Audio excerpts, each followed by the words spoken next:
नमस्कार दोस्तों, स्वागत है आपका हमारे YouTube चैनल एग्जाम सभा में। और आज के हम इस वीडियो में बात करने वाले हैं एनबीएफसी के बारे में, जिसको हम डिटेल में बोलते हैं नॉन बैंकिंग फाइनेंशियल कंपनीज। तो इसका नाम आपने काफ़ी बार सुना भी होगा और ये जो है ज़्यादातर न्यूज़ में भी रहता है, क्योंकि जो भी एनबीएफसी कंपनी है वो कई सारे क्राइसिस फेल जो है आपके सामने, तो उनके सामने काफ़ी सारे क्राइसिस आज के टाइम पे आ रहे हैं। तो इसलिए इसका काफ़ी इंपॉर्टेंस है और आपको एनबीएफसी के बारे में जानना चाहिए कि क्या होते हैं। तो चलिए स्टार्ट करते हैं आज का वीडियो। उसके पहले मैं आपको बताना चाहता हूं कि ये हमारा चैनल एग्जाम सभा, जहां पर आपको हर तरह के गवर्नमेंट एग्जाम से रिलेटेड वीडियोस मिल जाएंगे। इसके साथ ही साथ अगर आप इसी तरह के और वीडियोस को देखना चाहते हैं तो आप जो हमारे डिस्क्रिप्शन बॉक्स है उसमें जो लिंक दी गई है उन पर क्लिक करके हमारे दूसरे वीडियोस को देख पाएंगे। तो यहाँ पे मेरे बारे में कुछ बेसिक इन्फॉर्मेशन दी गई है। तो चलिए स्टार्ट करते हैं आज का वीडियो। तो पहले एक ब्रीफ इंट्रोडक्शन ले लेते हैं कि एनबीएफसी क्या होती है। तो अ non banking financial company is a company registered under the companies act 1956। तो कोई भी कंपनी अगर एनबीएफसी बनती है यानी कि नॉन बैंकिंग फाइनेंशियल कंपनी बनती है तो उसको एज अ कंपनी रजिस्टर्ड होना चाहिए अंडर द कंपनीज एक्ट 1956। तो उसको जो है कंपनीज एक्ट 1956 के अंडर जो है रजिस्टर्ड होना चाहिए। उसके साथ ही साथ उसके कौन कौन से काम होते हैं ये भी देख लेते हैं एक बार। तो जो भी एनबीएफसी कंपनीज होंगी उनका जो मेन पर्पस होता है business of loan and advances. तो वो लोन दे सकती है या फिर एडवांसेस दे सकती है। Acquisition of share stock bond debenture and securities issued by the government और लोकल अथॉरिटी। तो अगर कोई गवर्नमेंट या कोई लोकल अथॉरिटी अगर कोई इन सभी चीजों से कोई कुछ चीज इश्यू कर रही है, जैसे कि आपका शेयर स्टॉक बॉन्ड डिबेंचर या फिर सिक्योरिटीज, तो उनके एक्विजिशन का काम भी करती है ये। तो ये जो है कुछ इंपॉर्टेंट काम है जो आपकी एनबीएफसी करती है। तो अभी तक मैंने आपको बताया कि जो एनबीएफसी है उनके काम क्या क्या है। अब हम देखेंगे कि एनबीएफसी कौन कौन से काम नहीं करती है। तो NBFC does not include any institution whose principal business is that of agricultural activity. तो अगर कोई एग्रीकल्चरल एक्टिविटी होती है तो उसमें जो है एनबीएफसी लोन नहीं देती है। इसके अलावा इंडस्ट्रियल एक्टिविटी होती है तो उसमें भी ये जो है लोन नहीं देती है। इसके अलावा परचेज और sale of any goods other than securities. तो अगर किसी आपका जो गुड है उसकी अगर खरीद फरोख्त की जा रही है तो उसमें भी ये जो है लोन नहीं प्रोवाइड करती है। और providing any services and cell purchase construction of immovable property. तो जो आपकी इमूवेबल प्रॉपर्टी होती है, जैसे कि आपकी बिल्डिंग्स हो गई, जैसे कि आपकी कोई एक जमीन हो गई, तो इन सभी चीजों के लिए लोन जो है प्रोवाइड नहीं करती है। तो ये आपको ध्यान में रखना है कि कौन कौन सी जगहों पे जो है एनबीएफसी लोन प्रोवाइड नहीं करती है। और मैं आपको बताना चाहता हूँ कि जो एनबीएफसी लोन प्रोवाइड करती है वो जो है कहीं से पैसा उठाती है और फिर जो है उसको कई लोगों के बीच में बांट देती है। तो ये जो एनबीएफसी ज्यादातर पैसा जो है आपका रिजर्व बैंक ऑफ इंडिया से उठाती है। तो ये आपको ध्यान में रखना है और फिर ये जो है उसको लोन पे बांट देती है। तो एक तरह से ये आपका इनडायरेक्ट फाइनेंशियल इंस्टीट्यूशन है जो आपका एक ब्रिज की तरह काम करती है।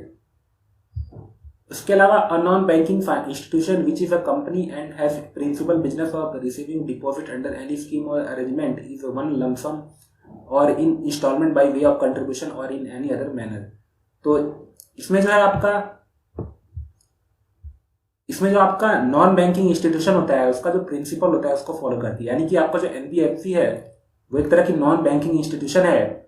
और जो आपका नॉन बैंकिंग इंस्टीट्यूशन होता है वो आपका जो receiving deposit under any scheme और अरेंजमेंट, यानी किसी स्कीम के अंदर अगर डिपॉजिट अगर आ रहा है तो उसको रिसीव करता है। और इसमें आपका एक लम सम अमाउंट होता है और इंस्टॉलमेंट भी हो सकता है।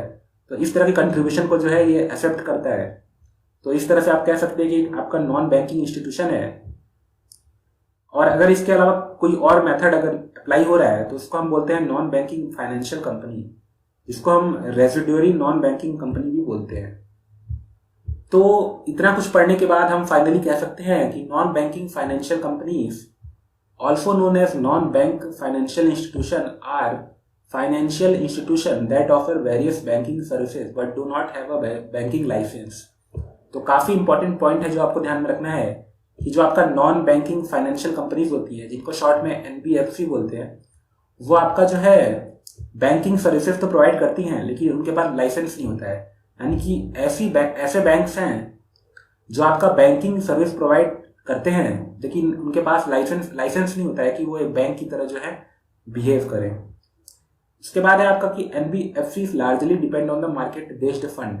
तो ये जो है मार्केट से पैसा उठाती है, जैसा कि मैंने आपको बताया कि ये जो है ज्यादातर पैसा जो है आरबीआई से उठाती है और फिर जो है उसको लोन पे देती है।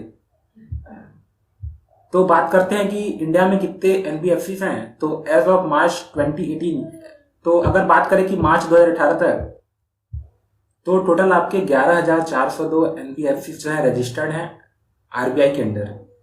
इसके साथ ही साथ 156 जो है डिपॉजिट एक्सेप्ट करते हैं उसमें, तो इनको जो है एनबीएफसी डी बोलते हैं शॉर्ट में।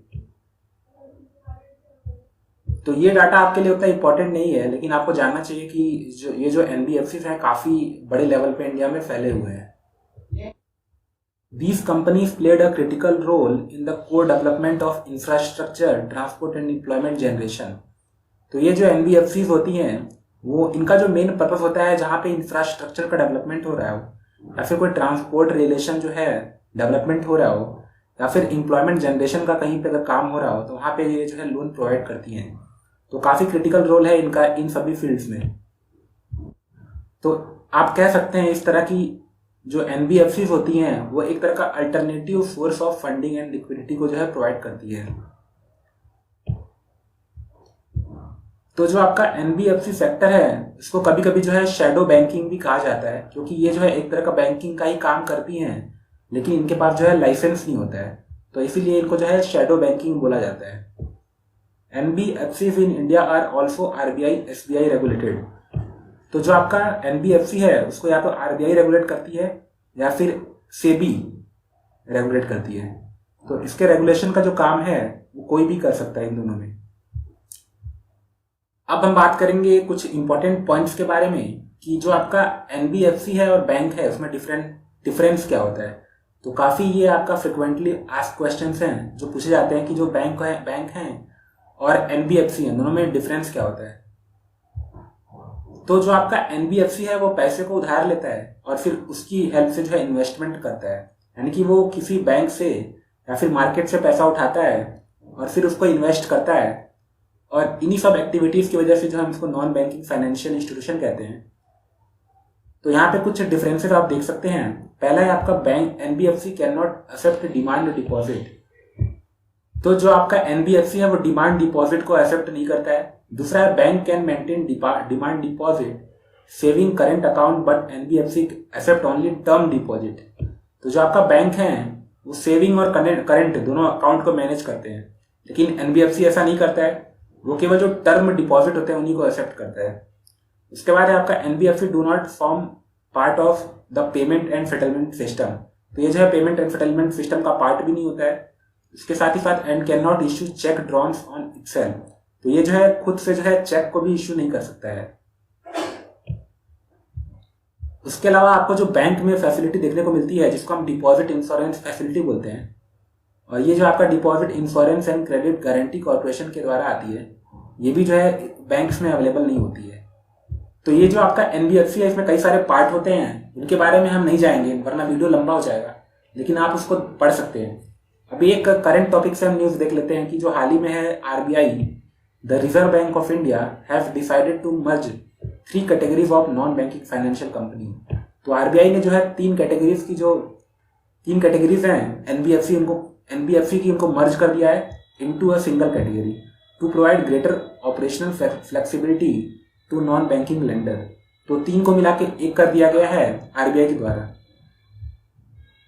तो इनके नाम क्या क्या है देख लेते हैं एक बार। पहला है एसेट फाइनेंस कंपनीज, दूसरा है लोन कंपनीज, तीसरा है इन्वेस्टमेंट कंपनीज। तो ये तीनों पहले अलग अलग हुआ करती थी, लेकिन आरबीआई ने इनको मिला के एक कर दिया है और उसका नाम है NBFC investment and credit company, यानी कि एनबीएफसी आईसीसी। तो आज की वीडियो में हमने एनबीएफसी के बारे में डिटेल में जाना। तो अगर आपको इसी तरह के और वीडियोस को देखना है तो आप हमारे चैनल एग्जाम सभा को लाइक कीजिए, शेयर कीजिए और हमारे चैनल एग्जाम सभा को जो है सब्सक्राइब कर लीजिए। धन्यवाद।